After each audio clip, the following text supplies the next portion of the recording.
Depuis le 1er juin, la légendaire maison Hanon à Bruxelles est ouverte au public. Située dans le quartier Saint-Gilles, ce joyau historique de l'Art Nouveau a retrouvé tout son éclat. Visite guidée.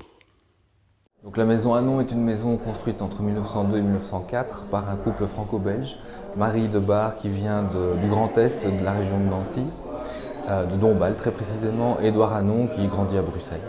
Et donc vous avez le couple qui à 50 ans décide de s'offrir une maison portrait, sans doute aussi pour sa postérité d'une certaine façon, et va essayer de réunir les deux goûts, le goût français et le goût belge. Donc vous n'aurez que des matériaux, des marbres de France, mais c'est Édouard qui va peut-être décider un peu plus ce goût antique, qui est une de ses grandes passions, c'est l'Antiquité. Alors cette maison, Édouard Hanon survit à son épouse, mais il décède en 1931. À ce moment-là, c'est sa fille Denise qui vient y habiter jusqu'en 1965. À son décès, la maison est revendue. Il y a un promoteur immobilier qui souhaite en faire un immeuble à appartement. Et là, il y a un peu un effroi. La fille de Brinfo, de l'architecte Jules Brinfo, l'architecte de la maison, se mobilise avec des citoyens. Et donc, il est malvenu de détruire la maison. Et donc, la commune de Saint-Gilles finit par racheter le bien pour justement en empêcher une destruction.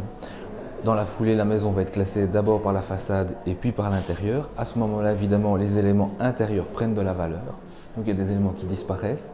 Et la première phase de restauration, jusqu'en 88, quand la maison est ouverte comme galerie de photos, va justement, la première intervention, phase de restauration, va servir justement à restituer ce qui avait disparu. Donc elle n'a jamais été restaurée. Ici, on est dans la phase suivante, c'est-à-dire, c'est le choix qu'on a posé, restaurer, retrouver son aspect d'origine.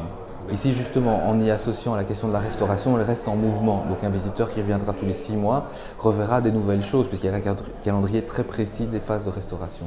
Premier étage, pour faire revenir justement ce public tous les ans, on y tient des expositions, une exposition temporaire par an.